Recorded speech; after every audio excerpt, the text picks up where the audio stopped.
राजवीर मंदिर में बैठे कुछ सोच रहा है।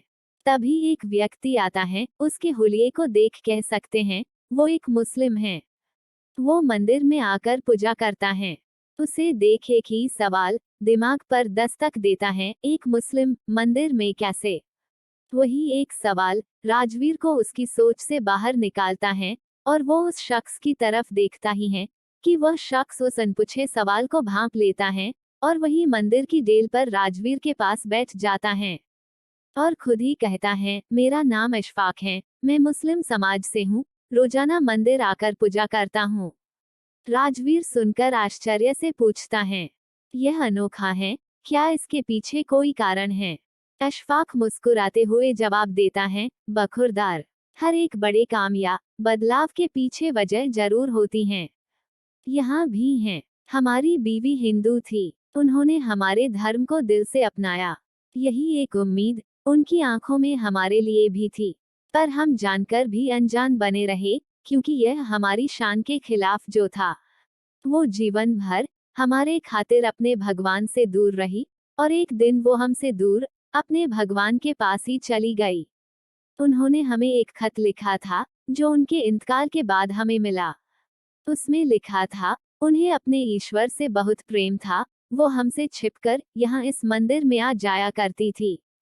हमें बुरा ना लगे इसलिए कभी बोल नहीं पाई, पर धोखा नहीं देना चाहती थी, इसलिए खत लिख दिया।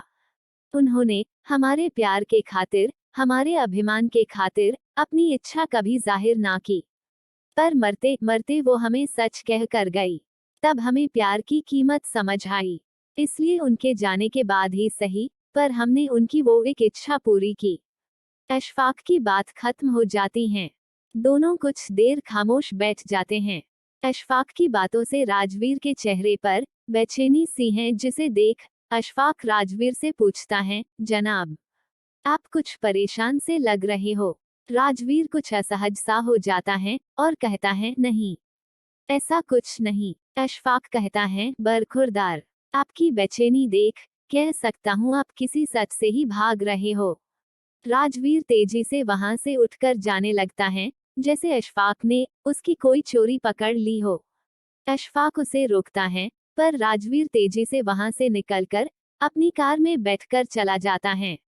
राजवीर के दिमाग में अशफाक की सारी बातें घूमने लगती हैं। राजवीर को रात भर नींद नहीं आती। सुबह होते ही वो फिर उसी मंदिर में जाकर बैठ जाता है। फिर से उसकी मुलाकात अशफाक से होती है। अशफाक राजवीर के पास आकर बैठ जाता है।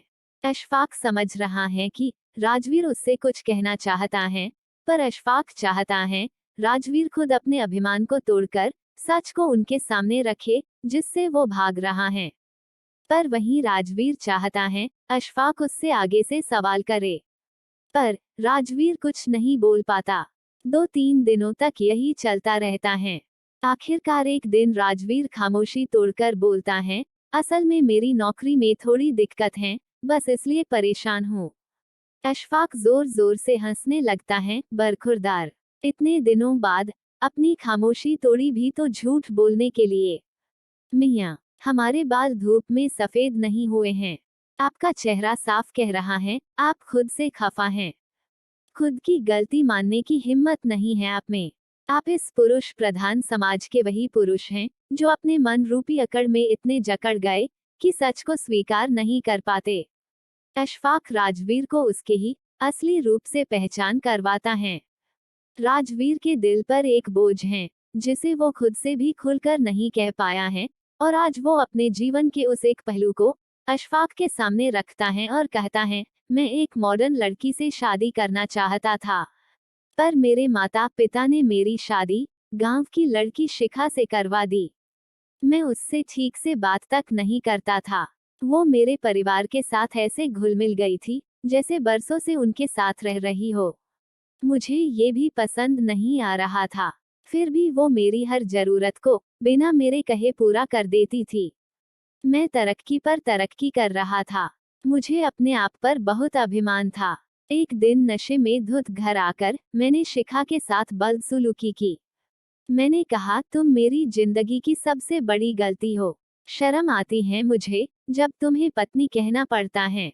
मैं बोलता ही गया। शिखा के लिए ये सब नया नहीं था, पर मेरे माता पिता के लिए ये एक कड़वे घुट के समान था। बिना मुझसे बात किए वो शिखा को अपने साथ ले गए। मैंने ऐसे बिहेव किया जैसे मुझे काले पानी की सजा से मुक्ति मिल गई हो। जाते वक्त शिखा ने मेरी मेज पर एक डायरी रखी थी जिसमें मेरी सारी जरूरतों की लिस्ट थी। ये देखकर मुझे गुस्सा आ गया। क्या समझती हैं वो खुद को? मैं क्या उस पर डिपेंड करता हूँ? फिर मैंने सोचा मैं क्यों चिढ़ रहा हूँ। वो तो थी ही गंवार, अब चली गई। मैं आजाद हूँ, ऐसा सोच मैं ऑफिस चला गया। ऑफिस में लंच ब्रेक में जैसे ही मैंने टिफिन खोला, मैंने उस महक को मिस किया जो रोजाना मेरे थके चेहरे पर मुस्कान बिखेर देती थी। एक पल के लिए मुझे एक अजीब सी कमी महसूस हुई, पर उस वक्त मुझे अपनी आजादी का गुमान ज्यादा था। समय गुजर रहा था, मैं अपनी हर एक जरूरत के लिए डायरी पर डिपेंड करता था। कमी का कुछ एहसास तो था, पर मेरा ईगो मेरे सामने आ जाता और मैं फिर अपनी अकड़ में जीने लगता। मैं परेशान जब हो गया जब मेरा वर्किंग परफॉर्मेंस बिगड़ने लगा। हमेशा अपनी प्रोग्रेस के लिए खुद को सारा क्रेडिट देता था। मैं ये मानना ही नहीं चाहता था कि मेरी प्रोग्रेस में शिखा का भी पूरा हाथ था। उसी के कारण मैं अपने जीवन की कई छोटी बड़ी परेशानियों और जिम्मेदारियों से बहुत दूर था और केवल अपने काम पर फोकस करता था। बेस्वाद खाने में, मुरझाए फूलों में, बिखरे घर में, हर उस जगह जहां मैं शिखा को देख चिढ़ता था, उसे गंवार कहकर निकल जाता था।